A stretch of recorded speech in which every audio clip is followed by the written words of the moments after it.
Hi, everyone. Hope your Monday is off to a good start. My name is Chris Filardi, and I am the Director of Digital Engagement and Communications here in the Office of Alumni and Constituent Engagement.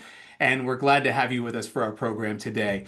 This is a program that we did live and in person back in April at our senior reunion. It was a huge hit, and we're really thrilled to be able to bring it to you virtually today. We're also pleased to offer closed captioning during this program as well. If you want to activate that, you can hop into the Zoom chat.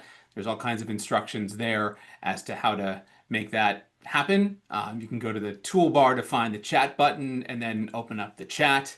Also, the program is being recorded today, so be aware of that. If you do have your camera on, that's fine. If you don't, that's fine as well.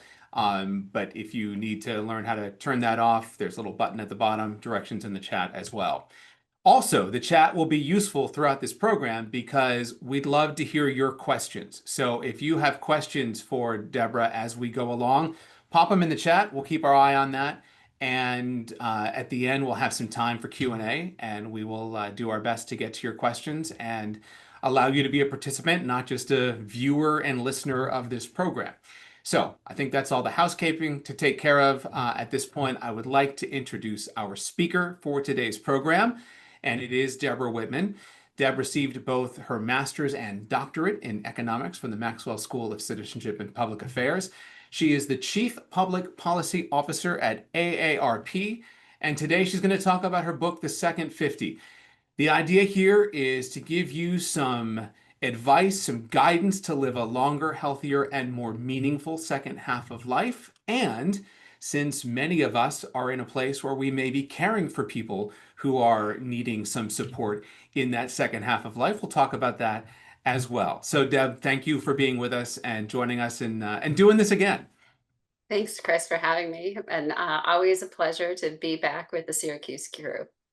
It is one of the things, and we'll talk about your connection to Syracuse in a little bit, but I want to start with just your background and your inspiration. Why was this a book that you wanted to write? So after I left Syracuse, I started working at the Social Security Administration. Then I went to Capitol Hill and ended up running the Senate Aging Committee. And I've been at AARP working on public policy and research and a global thought leadership for the last decade. So 25 years of working on aging. And then when my 50th birthday was knocking on my door, suddenly all of the things I was working on became a lot more real. And I realized, even though, I seeped in sort of the data and the trends and the issues people face, there was a lot of blinders that I had, things I didn't know, or things I thought I knew, but then was actually found out I was wrong. And so I dove into the things that you teach us at the Maxwell School. I dove into the research. I interviewed experts. I talked to people around the country. And I shared my own personal stories so that people could connect with the issues. And the questions that I had really became the chapters for the book. So I started with the basic questions of, how long will I live? Will it be a second 50? Will I be healthy? Because our health span is just as important as our lifespan. I looked at some practical things like, how long will I work? And will I have enough money? And then I looked at some tough questions like, will I lose my memory and how will I die?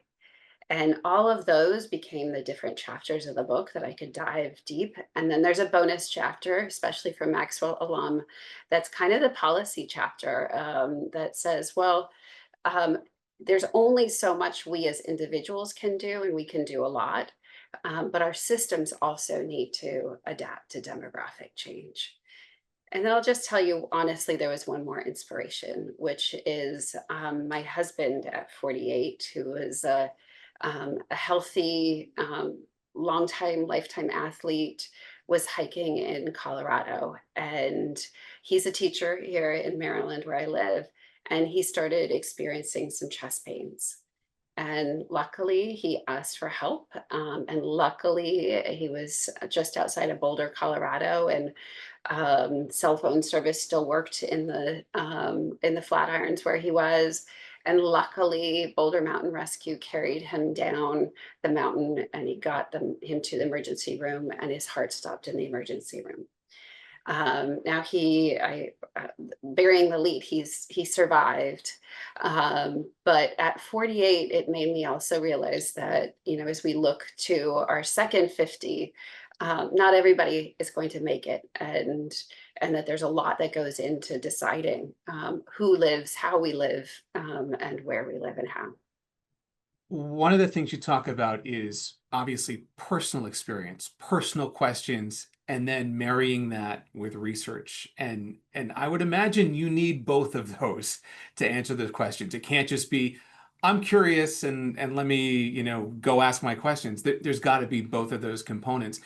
As people read the book, as you talk to people across the country about this, and there is so much kind of like that 50 birthday comes around the corner and there's a lot of fear. What do you want people to take away from this, from what the research you did, from the lessons you learned? I think a couple things. First, I hope the questions that I had are as universal as I think they are. These are the things a lot of people want to know about their second 50. And you can see my bookcase back here.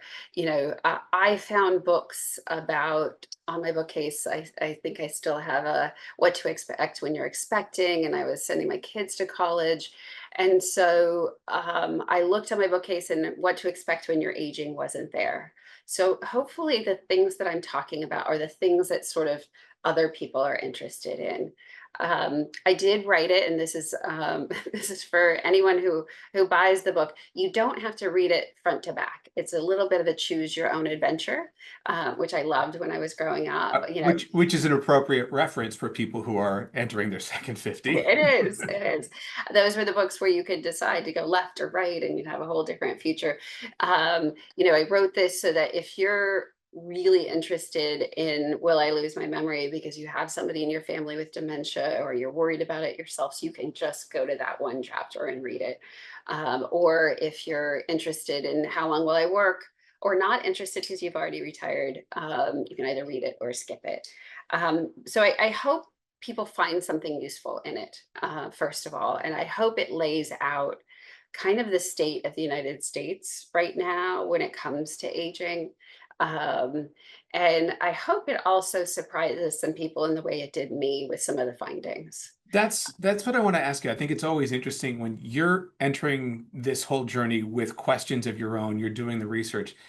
There are one or two things that really surprised you that led you in a direction you didn't expect to go? I'll take the first and the last chapter. So the first one, how long will I live? I kind of knew the data, pretty much knew the data that we have huge longevity disparities in the United States. So in the US, people in Summit County, Colorado, which is the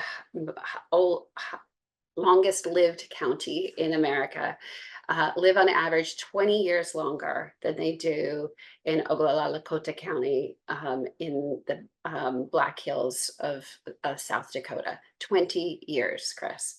And actually, one of your researchers there at Syracuse, who I interviewed for the book, has also found 20 years differences in when people get health conditions. So between West Virginia, people in their 50s have the health of people in their 70s who live in Minnesota. So these differences, and they cut not just about geography, which is becoming more important than our genetic code. Our zip code really helps determine how long we live, but also differences by education. So people with a higher education live on an average 7 years longer. Women live on average 6 years longer. People in the highest 1% of wealth live a decade longer than people in the bottom 1%.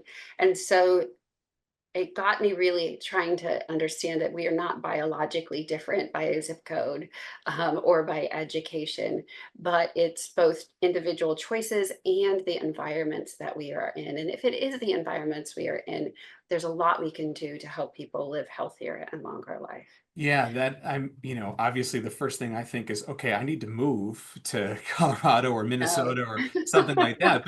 But there are habits, there are things that we can do that will help that. What are some of those things that people steps that people can actually take to make their lives better, healthier?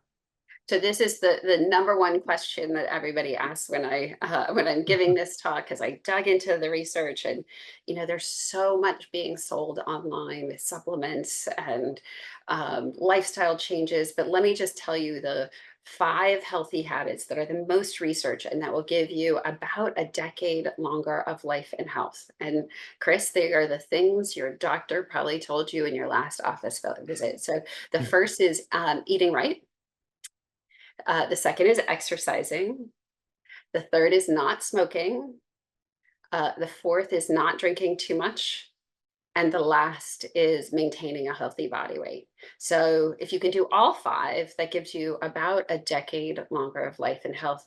But even if you just do one, that gives you an additional 2 years. And so, you don't have to be perfect all the time, but look at ways to improve your health and your lifespan. The more surprising thing I found was there's really strong research about both our internal viewpoints and our external relationships. So there's a researcher at Yale who has devoted her life, Becca Levy, to looking at the relationship between people's perceptions of aging and how long they live and their health. So if I asked everybody to think of the first word that comes to mind when you think of aging, and if you're quick, you can put it in the chat. The first word that comes to mind when you think of an older person: wisdom. Excellent, Ingrid. Wise, wisdom. Corey, go. Fear from Scott. My mom, life experience. Keep them coming. Uh, Ageism. So this isn't the perfect test of it, but for those of you that put things like wisdom and experience, all of those things show that you look at aging as a positive thing. Becca Levy's work has shown that people live 7.5 years longer if they have a positive view on aging. And Wow. it's not just that you live longer, you have lower rates of cardiovascular disease on average. People have actually better brain volume if they looked at them after they've died and looked at the actual ability, cognition ability, they're also stronger. And this is held true across different countries and different time periods. So in addition to your eating right and exercising, have a positive view on aging. And then the last one is having good quality relationships. So I interviewed Bob Waldinger, who wrote The Good Life, excellent book. And he runs the Harvard Study of Adult Development, which started, I think, in the 1920s, 30s, or 40s. I'm getting the wrong, but it started decades ago, and interviewed boys from Boston, both Harvard students and sort of kids from the other side of town, and followed them over the course of their life, and over time added their kids and their spouses. And he looked at the 80-year-olds in his study and said, well, what is different about the 80-year-olds who are healthy and the 80-year-olds who are not healthy? And he looked back decades earlier to them when they were 50. And he said, well, did the healthy 80-year-olds have low cholesterol? Not really. Did they eat better? Not really. The thing that had the strongest prediction was the quality of their relationships. Hmm. So making sure that you have connections with others, and whatever connection means to you is really important. Sometimes, just to starve off loneliness, which we know is like smoking to our chronic health. Even just talking to somebody in the grocery store, if you are homebound, even waving to somebody who's walking by the street. All of these things make you feel connected to the world, give you that sense of purpose, and help with longevity. And so, I don't sell supplements. All the things that I'm selling are free, and really evidence based and well researched in the book. The people who answered some of the positive things, wisdom, things like that, probably have less fear, I would imagine, about aging, but people have fear. And what are the most common things people are afraid of when you talk to them? And how do you overcome whatever those things are? Yeah, that the most common thing is for people to worry about losing their memory. We are all worried about both our physical health, but our cognitive health in particular.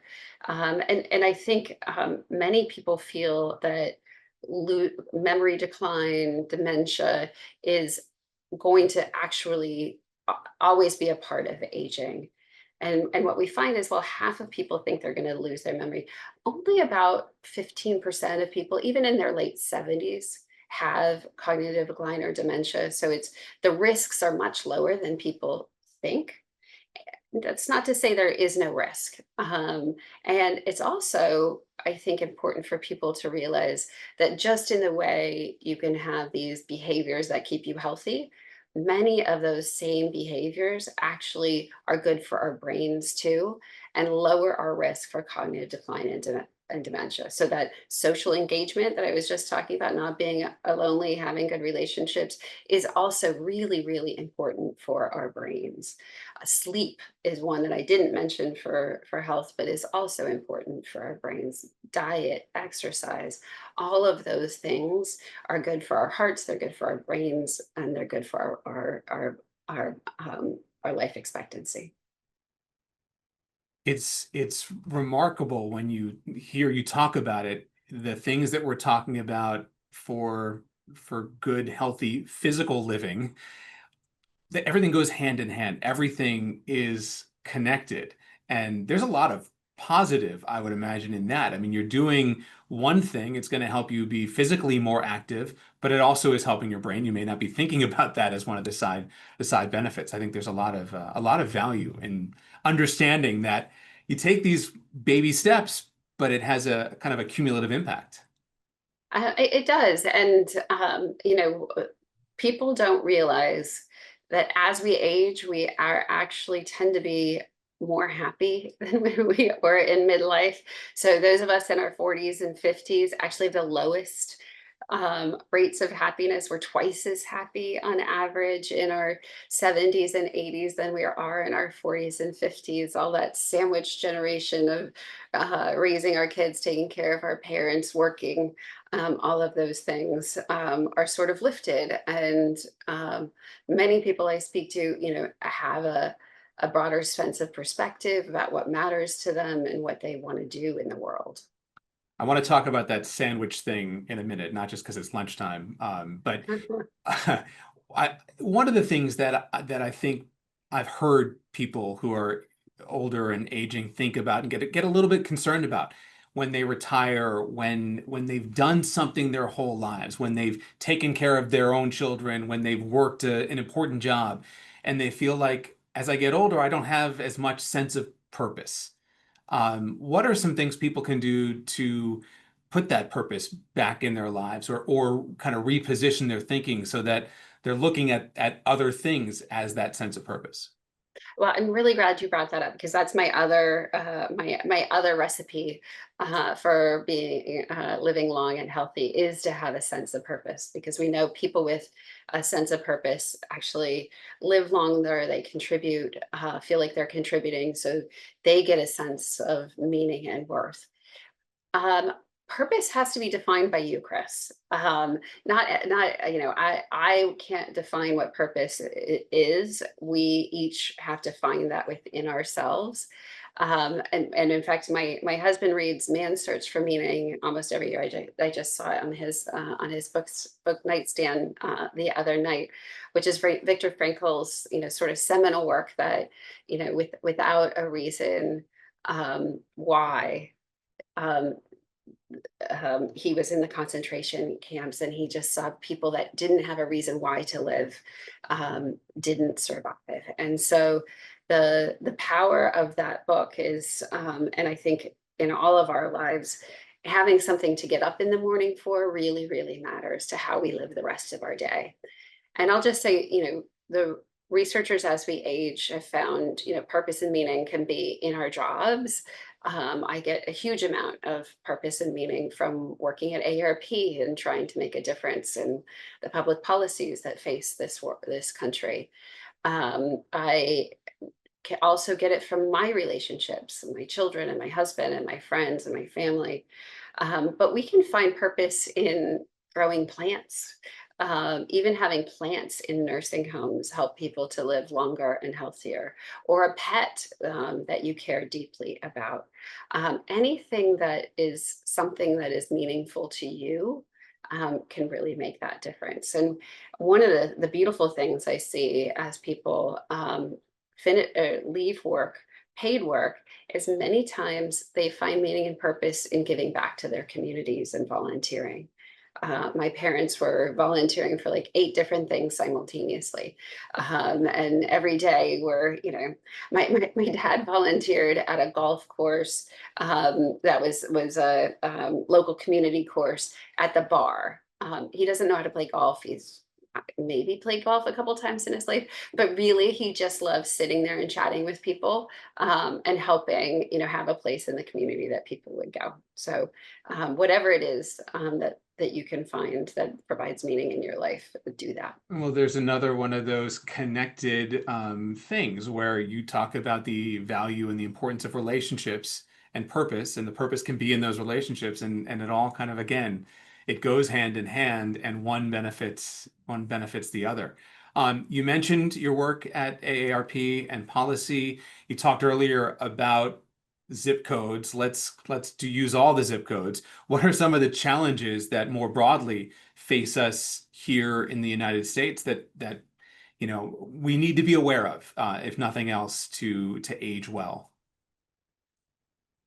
There's a whole chapter, which could have been a Could have whole been a whole book. book. Yeah. So I'll go lightly through my long list.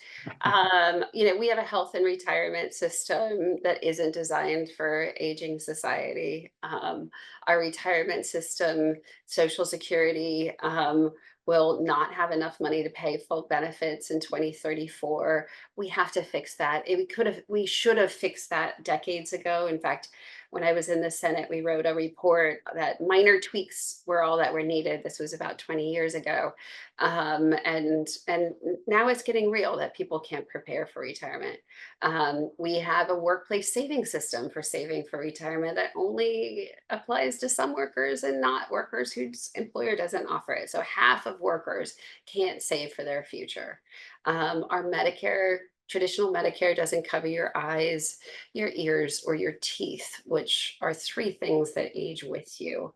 And there's huge amounts of cost to individuals, even within the Medicare and health system. And it also doesn't cover the long-term care, long-term services and supports that people will need as they age. So it will pay for you in the hospital, but once you get out of the hospital, you don't have the services that will help you get out of bed or help take care of you as you recover. And so all of these things put together mean that we have a shakier aging system just at the time that the baby boomers are aging into it. And certainly my Gen X generation is going to need it as well. And so are my kids. So it hasn't gotten the attention it needs, even though I've been banging this drum since I ran the Senate Aging Committee, and certainly here at AARP, we've seen some progress, but it's not been enough. And I'll give one example of progress because I never want to be Debbie Downer just because my name is Deb. That we've been able to pass laws in over 12 states, we have 20 states considering it, to look at creating state-based retirement plans so that workers in California and Illinois and Oregon and Washington and New York um, are able to save through their paycheck in the same way that workers that have employers with 401ks. This is small but transformative because over time, people will build up asset and have more choices and opportunities as they age. I think one of the things that can happen when you hear about policy and what needs to happen at some higher level is a feeling of like, well, I can't do anything about that. I can't control it. What would you recommend people do so that they don't feel so hopeless and helpless in a situation like that? First, educate themselves about what are the issues that they're passionate about. What are the things that they worry about, and so understand, what they will face. And again, wrote a whole chapter about that. The second is get involved. We have tens of thousands of volunteers for AARP all across the country. We actually have the largest red t-shirt budget in America. I know you guys have the largest orange t-shirt budget, but we outfit our volunteers with our red t-shirts and bring them to state houses and talking to mayoral candidates and members of Congress and even during presidential elections to town halls and teletown halls so that their voices can be heard. And I think, that also gives a lot of people a sense of purpose. And it is what we really need. Nobody listens to me just because I'm Deb Whitman. They listen to me because I've got 30 million red shirts behind me. And those people vote and those people care about these issues and know how it affects them and their families. I'm looking back at the chat, and Ricardo earlier mentioned the initial shock of getting that AARP invitation, and I think any of us who have turned 50 and got that invitation in the mail are like, oh, that can't be. But your point is that there's a lot that the organization does, and there's a lot it offers in terms of support and just education, and that's a big so much of what ha is happening, and not to just look at it and say, oh, this means I'm old now, right? Like that's not the Well, and idea here. the reason I titled the book The Second 50 is when you get your AARP notice or when you get your 50th birthday, we need to think differently about time. And while I'm not promising that everybody will live to 100 with this book, I am trying to shift our goalposts a little bit that 50 certainly can't be the end for us. There's a lot of life left in us, a lot to give and contribute. And so we need to think differently about our own futures as well. Yeah, no People doubt. should raise their card with With pride. yeah, and as With pride. Lori said, the first 50 years goes fast. The second Yeah. 50 can be a little bit more intentional. Yeah. It doesn't have to mean that's slow, but not planning for it. And that's what I feel happens too much, not understanding what are the things that are going to face us in our 50s, 60s, and beyond. Um, that's where the problems go. And so that's why I wanted to pull this resource together. Yeah, Lori mentioned too that she's become more reflective since turning 50, and I get that as well. And I think there's power in that reflection in terms of, okay, that was good, that wasn't great, but also that can inspire action for that second 50, that reflection. Well, and if you think of, having more time, what are the ththings that you want to do with that more time? I met a woman a couple weeks ago that was a 53-year-old mother who had two children through surrogacy, and she was so happy to be able to, be there for her kids at this point in her life. She had more time, she had more resources, and so, thinking about how we can shift our decisions across time and live maybe many different lives across our first and second 50. All that's kind of a mental change rather than it's the end of my life. I just had my 50th birthday. Yeah. Let's go back to the sandwich generation, because there are so many who find themselves in that place where maybe they didn't have kids till a little bit later, so they have younger children who are still in grade school, middle school, high school, college, whatever. But they may also be in a situation where they're caring for an older parent, be it literally in the home or just trying to handle things kind of from afar. That's a challenge. And it's a challenge that can certainly be overwhelming where you can't necessarily focus on yourself and your own things that you should be doing for yourself as you enter the second 50. What advice do you have for people who are in that boat? Well, first, I know you're in this, I and sound like I know I've what heard I'm it called talking the about there.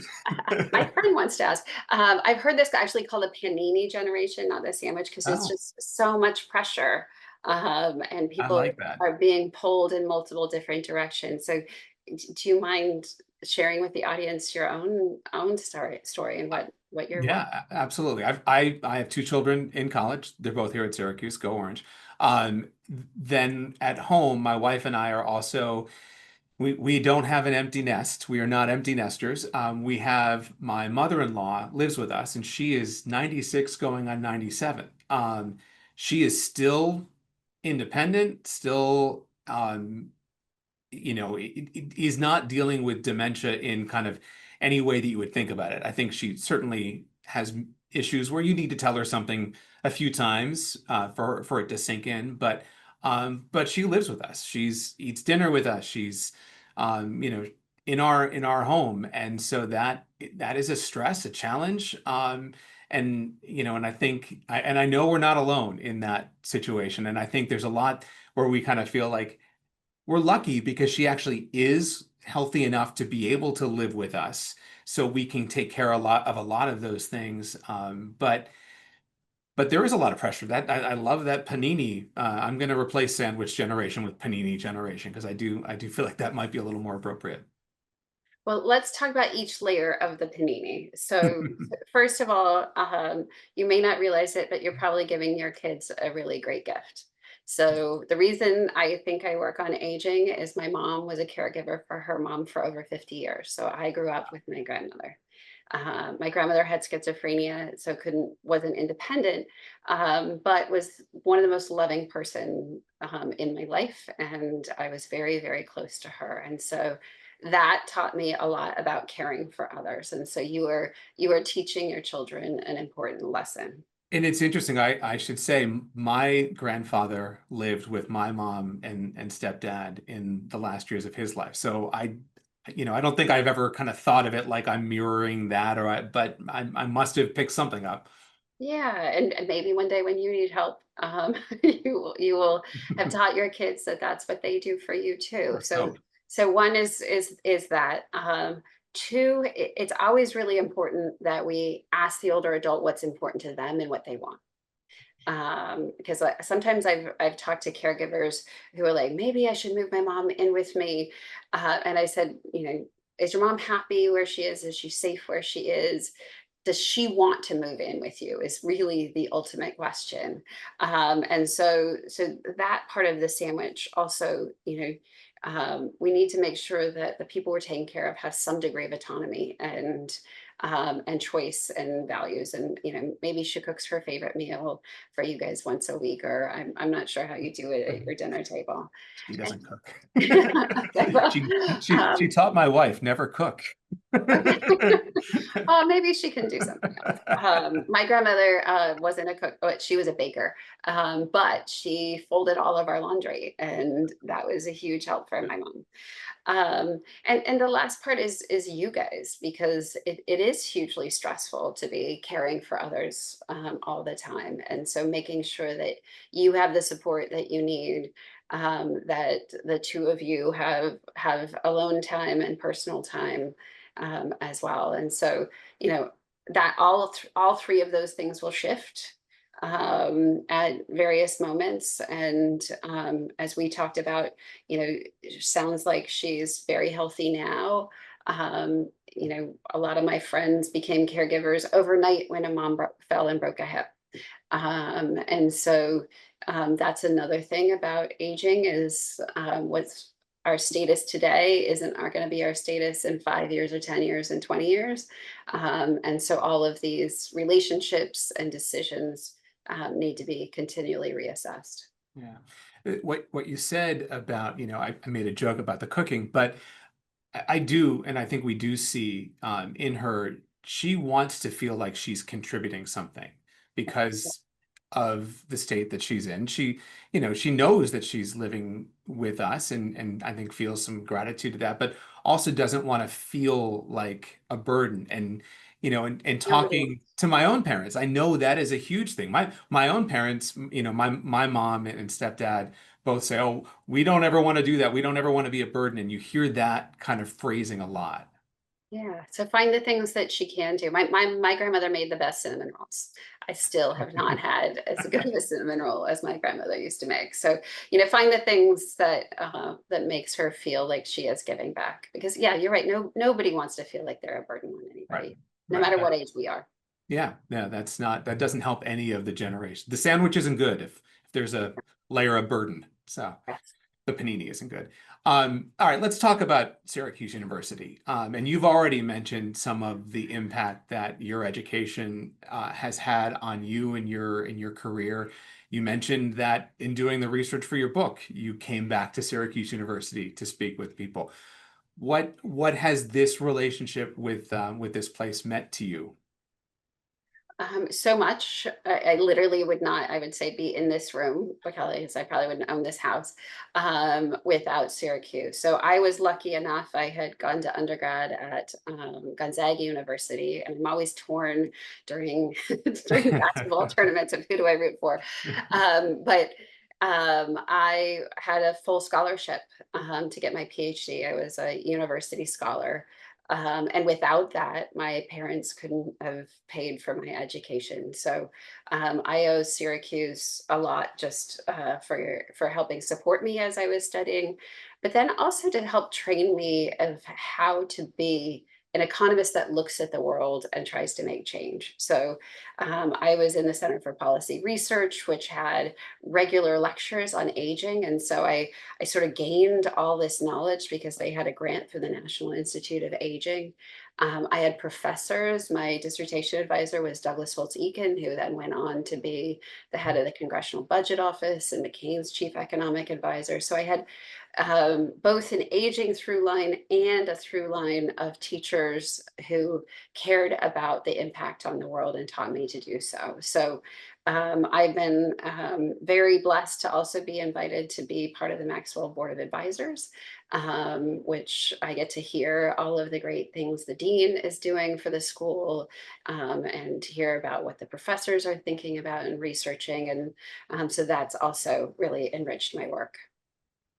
And Eric mentions that he always enjoys the opportunity to attend lectures and be able to come to things like this where you can kind of lifelong learning. And I would imagine that idea of lifelong learning is probably good for the healthy brain and the healthy body and healthy Listen, aging as well, right? we should add that onto the list too, Yeah. particularly for our brains. Using our brains and challenging ourselves to learn new things is hugely important to preventing cognitive decline. And so, yeah, going to lectures, reading books, you know, anything that's cognitively stimulating. The worst thing we can do is sit in a room and passively watch TV all day. Um, Yeah. and that's how we put a lot of people in long-term care facilities. We don't give them ways to continually challenge themselves. And so, so lectures like this, ways to keep involved with the community, they can give you both a sense of knowledge and a sense of purpose are fantastic. Yeah, again, it all goes together, and there are so many ways, but you got to find those opportunities. You got to find those resources, but they're there. Sometimes it does take a little work to look for them. If you're watching and you have a question and you'd like to pop it in the chat, please. We do have a little bit of time left as we go through this. Hey, I Corey, want I see there's I see there's also Corey Miller put in a link to the Aging Studies Institute as part of the Maxwell School, which is doing fantastic work in this area. Yeah, it is. It's one of the great resources here. Here's a good question from our colleague Kate. How do you suggest people can connect in a new environment? Maybe somebody who's moved to a new community, senior living facility, maybe an older adult, a parent has moved to be closer to their kids in a new community. So they've kind of uprooted many years of their life in some of the roots they've had and are trying to figure out how to find their place in a new space. So one thing, we still can remain connected to the people after we moved. So make sure we don't lose those relationships. One of the things I think we found out in the pandemic is um, even connections by video or by phone. My best friend lives in Germany. We talk regularly, and that's still like I can sit on the phone with her an hour, and it's as if she's sitting next to me. And so one, don't lose the people that you already are connected with. And the second is to find environments where you can have deep connection, and don't miss out on the environments even when you can have little connections. Mhm. So the little connections can be, you go to the same coffee shop and you say hello to the barista, for example, or the waitress, or whoever is helping you, and maybe just a few lines of chatting can up their day and also up your day. The deeper connections can be getting involved with different volunteer organizations or groups, or finding somebody else who wants to play bridge or mahjong or whatever, pickleball is is your thing. So finding ways to engage with others in activities that are meaningful to you. There's lots of libraries and other places that people can volunteer or meet other people. One of the things I really admire about the way my parents are aging is they're involved with their church and with the golf course, and helping drive people to their neighbors to doctor's appointments, and working at the food bank, and the list goes on and on. And just finding those places where you can be of value, and probably you're also going to meet some other people there. I forgot, my mom even for years was volunteering. AARP has this wonderful tax aid program where we teach you how to do the taxes for particularly lower income people. That was hugely mentally challenging to learn all the tax laws every year, but then also incredibly rewarding by helping people in her community get refunds and money back. I like this question a lot. Farnaz is asking, to have the second 50, you've got to get through just the 50s, being 50 and beyond. And that can be one of the more challenging decades. Becoming empty nesters when you've maybe relied on parents of your children's friends, and you've had a social group like that that suddenly dissipates. Women may be dealing with menopause. Is there anything specific to getting through kind of that? And if you're one of those people who didn't answer wisdom to what you think about with aging, where you kind of approach 50 like, and I will acknowledge I was this guy, approached 50 like, oh God, this is the end. This is the beginning of the end. How do you overcome that? You got to hang out with those Aging Studies Institute people. I That's think it right. helps.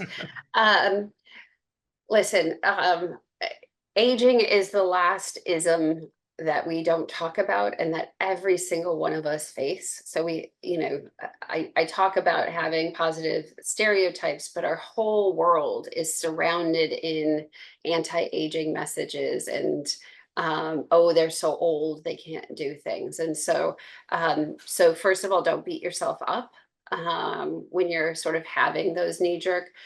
Becca Levy challenges us to actually have intergenerational friendships, which is a great way for both sides to feel connected, and have relationships that's a good way to sort of normalize.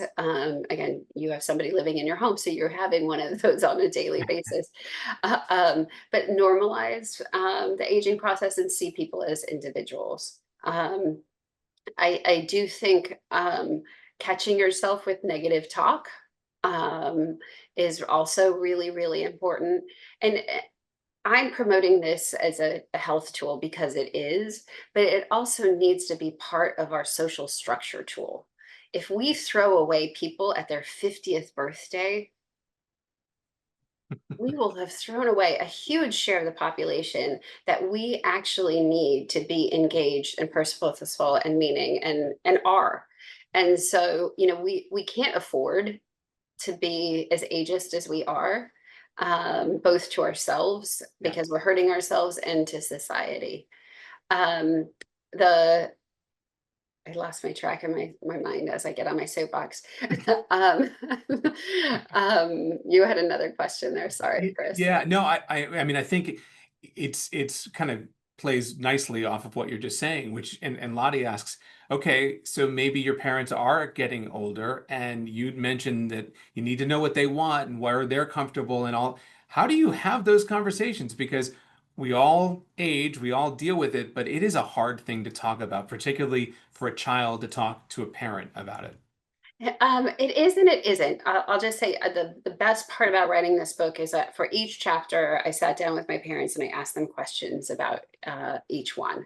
I learned very importantly that the number one thing that was important to them in life is that they stay in their house. Yeah. They live in a rural town in Washington State, but they have a lake in their backyard and it's beautiful. And their favorite thing to do in life is to sit outside, look at the lake, and read their paper. And so, I put together a list of, okay, well, here's what it's going to take to stay in your home and live by the lake. Chris, I got to report to you that they probably didn't want to hear my list and sort of threw it aside. But it is important for me to know that. And as they're 89 now, as their health changes, what are the things that we can put around them to support them? I think the other thing is we sort of project that people don't want to have conversations and they project it on us. So the how will I die chapter, I asked my mom what kind of funeral that she wanted. And she first kind of demurred and said, well, whatever you and your brother want to do. And I said, actually, it would be helpful to know. And she seemed so relieved to tell me that she wanted two funerals. She wants a funeral in our small town, and then on the other side of the state where my father was born and our family plot is, because she didn't want people to have to drive back and forth. And so knowing that was a relief to me, and a relief to her. And so sometimes, just saying, hey, mom, I'm thinking about X, what is important to you, and really listening, I think can be really, really important. I did see a question here about one of your town councils and age-friendly cities. Can we go Yes. on? Because I'm Yeah. so excited. Um, Ingrid, Manlius has become an age-friendly community, and they're trying to make every effort they can to improve the quality of life for older adults who live there. But she's concerned about the removal of the administration of community living, cuts to the federal level, and rising costs. How can we, and I think this goes back to what can we do when we see all this stuff happening at a government level that we feel disconnected from, but what can we do to continue to push this narrative of the importance of aging and the services for people in that stage of life. So Ingrid, first of all, thank you for your work on age-friendly communities. This was a project that my team brought from the World Health Organization to AARP, and it basically has local communities look at their policies around housing and healthcare and transportation and social engagement. And Ingrid probably will get the last few. Um, but look at what their community needs. We now have over 1,000 in the United States of local jurisdictions, some at even as high as the state level, who have developed these plans. And they're great because it sort of ties the pieces together and gets people thinking about, how can people get to the doctor's office that they need to get to? How can they get home? Do we have housing that people can't use because they can't get upstairs? How can we modify a house rather than move somebody in a nursing home? So I'm really excited when community leaders take this lens, because when I make the recommendation of what's the one thing we need to do at the federal level, it is we need to be an age-friendly country. Mm. We need to look at all of the programs around all of these issues and knot them together in a way that makes sense for how people will age in the society. I am worried about budget cuts. I'm worried about cuts to Medicaid, which is our chief program for long-term care, and healthcare for people who don't have employer-based coverage or who become unemployed. I think this is a time where everybody's voice is needed to say, this is what I need in my community, and to speak up and make sure that the powers that be who are voting on these issues hear from you. I want to get to Kitty's question. We just have a few minutes left, but she's a college instructor and she sees how, and I feel like you can't have a conversation without talking about AI at some level, but how generative AI and other technology plays and is so much a part of younger generations just every day. And it can be tricky to catch up if you haven't been on board as you're 50 or certainly older than that. Is there anything that we with technology should be keeping in mind as we age, or maybe helping our parents as they age, just so that they can either take advantage of what's available through technology, but also not feel like, I don't get it, it's beyond me. So first of all, I think there's some stereotypes about the huge digital divide between older adults and younger people that are just wrong. So until you get to about age 85, cell phone usage, computer usage, all of that is almost the same as for younger adults. And if you think about it, Chris, how many different technologies have you used over the course of your life? It was at Syracuse I got my first email account. Yeah, yeah, me too. um, right? And so it's true for much, much older adults. Yeah. Now, my 89-year-old dad, who's been working on computer systems since the 1940s when he was in the Army with missile guidance system, loves ChatGPT. He's putting all of his doctor's notes in there and getting advice from ChatGPT about his health issues. They should teach a course. which which is useful, and Yeah, necessary. I'm sure it's not full information. So I think there are some areas that AI can actually be really helpful for older adults. um, for people with cognitive decline and dementia, you can create something that answers a question over and over again and doesn't get frustrated, right? Mm, There are, fairly good insights that can come through, very complicated strings of medical records that many of us, when we have multiple chronic conditions, will get from 17 different doctors. And so, we don't want Dr. Google to prescribe things for us, but I don't think it's bad as AI gets better, and particularly for ones that are HIPAA compliant and aren't using his medical records for things I wouldn't want to help him think through and come up with a care plan that is more simplistic than this 10-page checkout that he got from the doctor when he checked out from having his knee replaced. So first of all, technology is coming. I think we don't even know the ways it's going to make life easier, but we do also need to design it with older people in mind.